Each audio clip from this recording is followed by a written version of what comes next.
The most bizarre event happened when we were crossing one of the most contentious borders in the world. Like many other vehicles, our bus was stopped when we were passing the checkpoint. The passengers around us had to get off, but we didn't. Everyone has to get off because we're at the border right now. We were crossing the border from Bethlehem to Jerusalem. Everyone that had to get off had their passes and ID cards checked by armed security multiple times. Most of the people getting off were young girls who were on their way to school. But when we asked if we needed to get off, a lady behind us tapped us on the shoulder and told us that we didn't, because we were not one of them. This was one of the few instances in my life where I realized that the way that I looked prevented me from being treated like everyone else.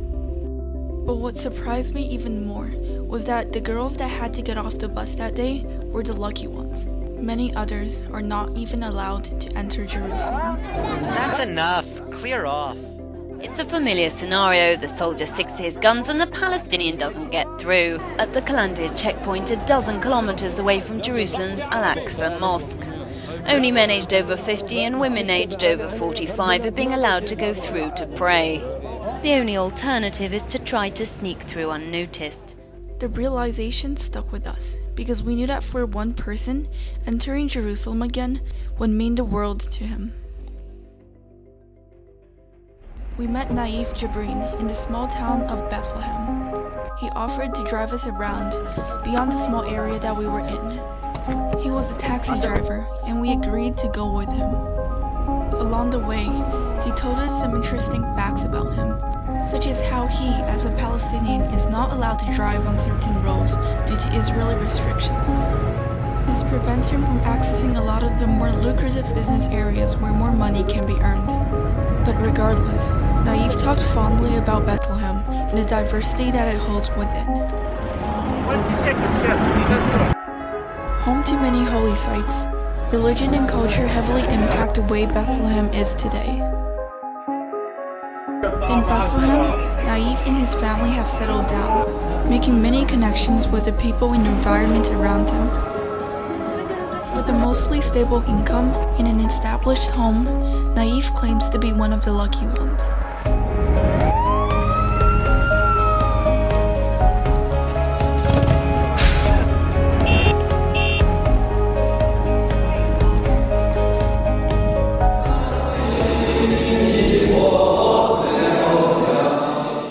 Although under the facade of contentment, it is undeniable that there is a sense of fear, uncertainty, and resentment.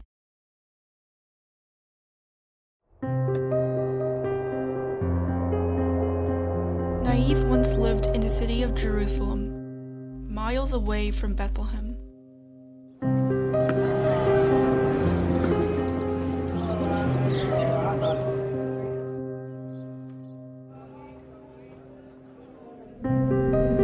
Jerusalem holds some of the holiest sites of three distinct religions, having many people from all around the world migrate to visit the holy sites.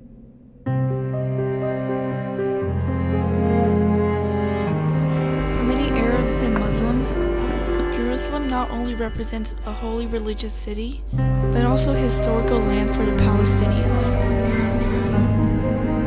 Many Palestinians believe that Jerusalem could serve as a potential future capital for a Palestinian state. For Naif, he has many close friends and family members that live in Jerusalem. There are also thriving business opportunities in which he could make a better living off of.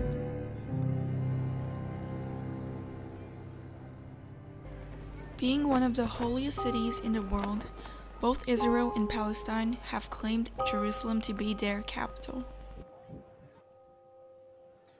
Many moderate voices have proposed that Jerusalem become an international city, but this idea was clearly overthrown following a series of events in the early 2000s.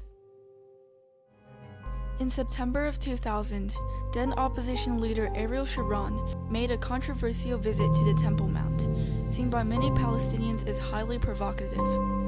The Palestinians took to the streets and started throwing stones at the police. Along with the failure of the Oslo Accords, the conflict quickly escalated.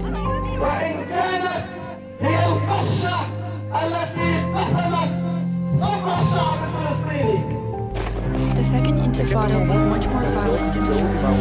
That is a very controversial issue actually for a very long time among the Palestinian public. During the approximate 5-year uprising, both sides suffered many deaths. As the situation soured, many people's lives were in danger, including Naif's. After the Second Intifada, Israel erected a blockade wall to separate Jerusalem from the rest of the West Bank. Naif, under the pressure of tensions surrounding him, was pressured to leave, along with many other Palestinians residing in Jerusalem. With the excuse of countering terrorism, Israel has blocked thousands upon thousands of Palestinians from entering Jerusalem. Walls and barriers crisscross the area, preventing Naif from returning to the place for over 15 years. Yes. That's the separation wall, the bed. Come, I stop there. Over there, the wall. Yes.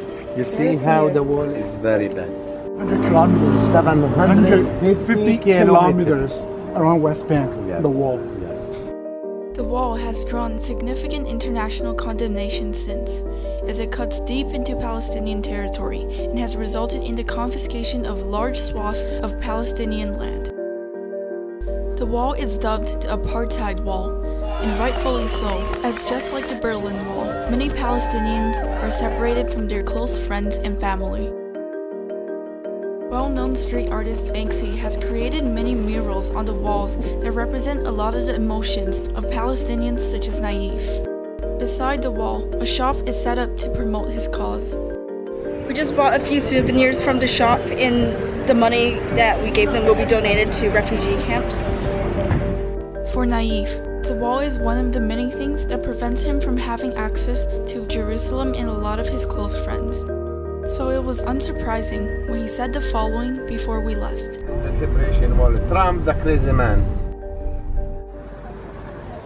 I said I was going to build a wall. I never said, I'm going to build a concrete. I said I'm going to build a wall. This was obviously not what he was referring to. But Naif, like many other Palestinians, has the reason to dislike Trump, as well as many past actions by the West. The history behind today's conflict is complicated. Before 1946, Jews in Europe and all around the world were fleeing genocide during the Holocaust. Large numbers fled to what was then known as the British Mandate. Many became Zionists and proposed to establish a Jewish state. The proposal was passed through the UN, and in 1948, both Israel as well as Palestinian territories were carved out. In 1967, tensions boiled over, and Israel had the Six-Day War with surrounding Arab nations. Israel was victorious and spread way past the original borders. Today, the Palestinian territories are split into the Gaza Strip and the West Bank. In 2005, Israel completely pulled out of the Gaza Strip. But the West Bank, where Naif lives, is split into 3 categories, with varying levels of control from Israel. Day by day, more and more Israeli settlements are appearing in the West Bank. While this is happening, the Palestinian people are becoming increasingly unsatisfied with the reigning Fatah government, which is allowing extremist groups such as Hamas to gain more power in the Gaza Strip. King Herodian Palace, Area C. Yeah, I know, take you tonight. Now, you see the entrance here, madam? The entrance, Julia? Yes. Area A, Area B finish. Now, this is C. Area C. Yes. To ensure control, Israel has set up many military bases all around the West Bank. Yes, now from the panorama, you see Jerusalem. After leaving Jerusalem, Naif moved back to Palestine, thinking that he would be safer with people who shared similar experiences.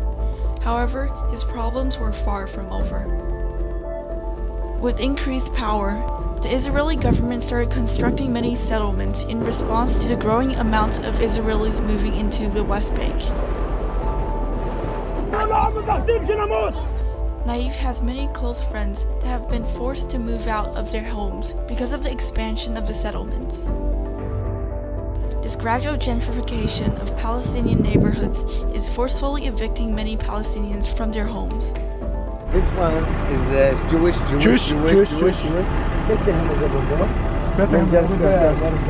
Julia, when you see this one, you think Palestinian danger. To add more salt to the wound, many signs are put up to vilify Palestinians in front of visitors.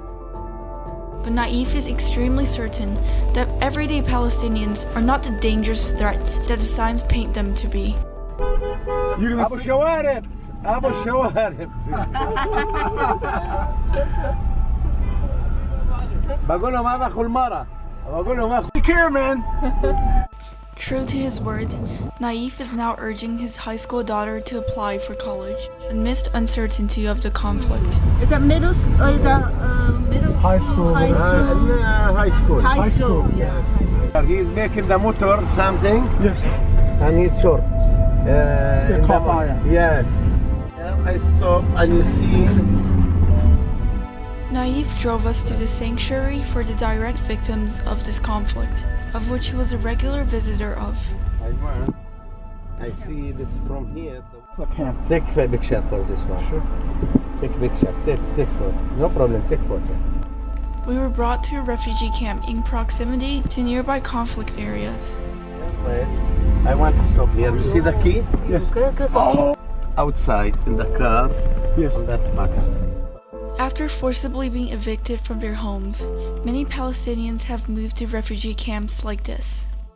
Many residents have lived here for decades, but this does not stop IDF soldiers from constantly harassing and pressuring residents to leave. The residents, however, have refused to be victims and have turned the refugee camps into functional communities. This one, the map. Yes. Palestinian map. Palestinian. He's Palestinian, and the Israel, he's by the F-16 and the helicopter. Kids. But caught in the middle of this conflict are innocent children, both Palestinian and Israeli, have been unjustly killed. I see this one, Julia. Where is Julia? Thank you. اسمع انا توشت انا والولاد هذول بديش ادخل معاهم. هم محمد ومحمد هذول ما بديش ادخل معاهم. With increasing Israeli settlements and ambiguous borders, the possibility of peace is becoming increasingly smaller. The problem is exacerbated when foreign actors intervene to purposefully prolong the period of conflict. With both sides radicalizing, it is becoming increasingly hard to establish peace, especially right after 2017. The Palestinian leadership has already cut off diplomatic ties with the Trump administration in December 2017. That was when President Trump recognized Jerusalem as the capital of Israel. We will move the American embassy to the eternal capital of the Jewish people, Jerusalem.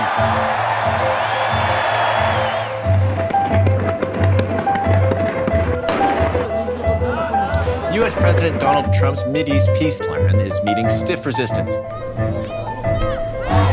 Many Palestinians have already been protesting across the occupied territories. Palestinian President Mahmoud Abbas has cut all ties with Israel and the United States, including security cooperation.